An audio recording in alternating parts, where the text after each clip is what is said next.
And of course, the angry little European schoolgirl says even net zero 2050 is not enough. She gave it to Queen Ardern. Then we must forget about net zero. We need real zero. Because distant net zero emission targets will mean absolutely nothing if we just continue to ignore the carbon dioxide budget that applies for today, not distant future dates. And for no reason, the single biggest reason I'll probably be a Republican soon. I haven't eaten meat and fish on 2 days a week. And I don't eat dairy products on 1 day a week. Now, I mean, that's one way to do it. If you did that, if more did that, you would reduce a lot of the pressure. Yes, it must take a lot of gas to heat a palace. Yes, yes, but I have tried for a very long time to make sure that the heating is done in a way that is as sustainable as possible. My old Aston Martin, which I've had for 51 years, runs on, can you believe this, surplus English white wine and whey from the cheese process. Stop talking. Stop talking. I know Andrew's always worse, but stop talking. But there's a reason the Queen hates him. That's what this is. Yeah, there's a reason the Queen hates him and won't abdicate.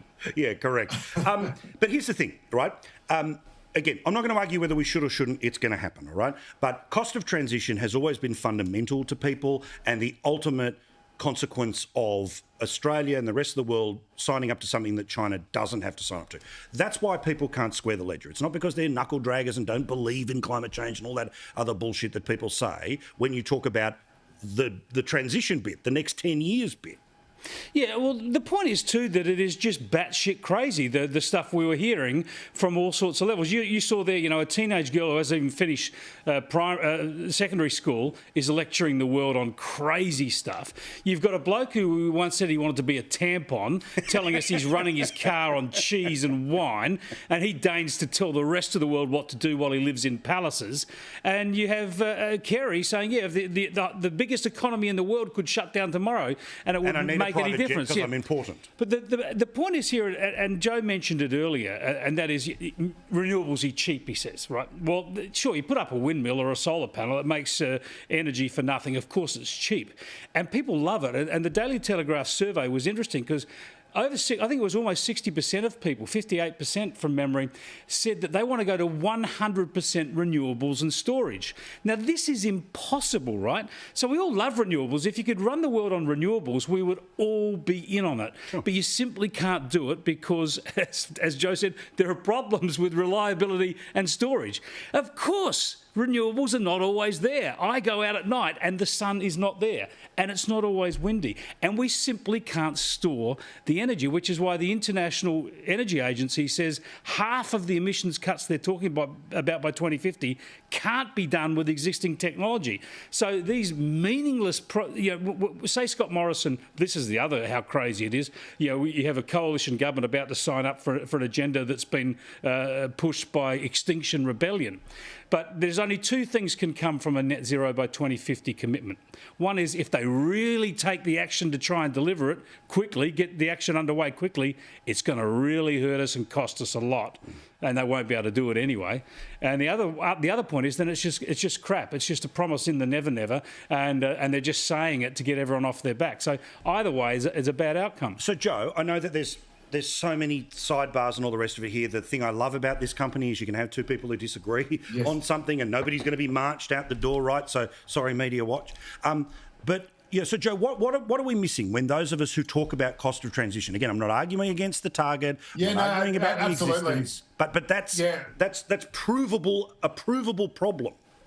Yeah, look, absolutely. Look, the threshold for the Mission Zero series that we're doing is not what the inner city elites say that everyone else should do. It is through the eyes of the coal miner who is going to lose his job or the family who can't afford to pay any more for their power bills. And so that is the threshold that I personally set myself. You would have heard me talk about this every time I talk about this issue on this show, and that's very much the purpose of the series as a whole. And from what we've been able to gather, there is a net increase in jobs and we all know that, you know, figures can be sometimes heroic, and the modelling for jobs lost can be as rubbery as the modelling for jobs gained. Yeah. But there does seem to be a growing consensus, a growing majority view that there will be more jobs to be gained from this, that Australia is unique geologically and geographically in being positioned to take more advantage of a net zero economy than any other country in the world. And this is, we're not sort of listening to evangelical greenies on this. We're listening to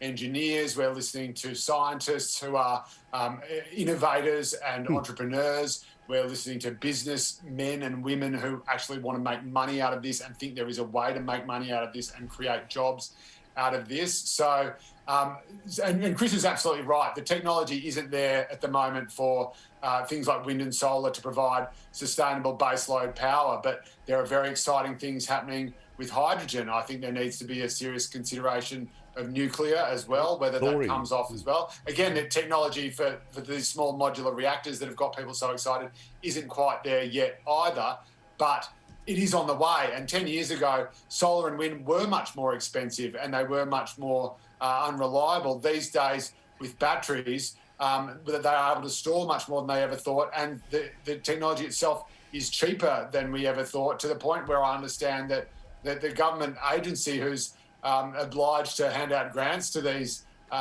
renewable power companies simply can't give it away because they're actually able to make it more efficient. So I think technology and, frankly, capitalism and innovation will conquer this thing. So, Stephen, I want to ask you your political brain. Let's jump forward to March next year when it's an election. Both sides want it. There'll be degrees about how quickly or how firmly. How present do you think this is in voters' minds, and do you see it as a schism that can help deliver the lack of preference discipline that, of course, helped the Morrison government in 2019 get back over the line? Look, there's two very distinct markets that Morrison is playing to here. Now, the first one is a range of seats across inner city, and when I mean that, the wealthier seats that the Liberals hold, the Zali Steggall style seats, and the Kooyongs that Josh Frydenberg holds. I mean, there's a reason Josh is out there selling this, because he went within a whisker of losing his seat at the last election. And so they are looking to just neutralise, even if they just put 5% on their base vote of people who were going to go somewhere else coming back to them. Mission accomplished.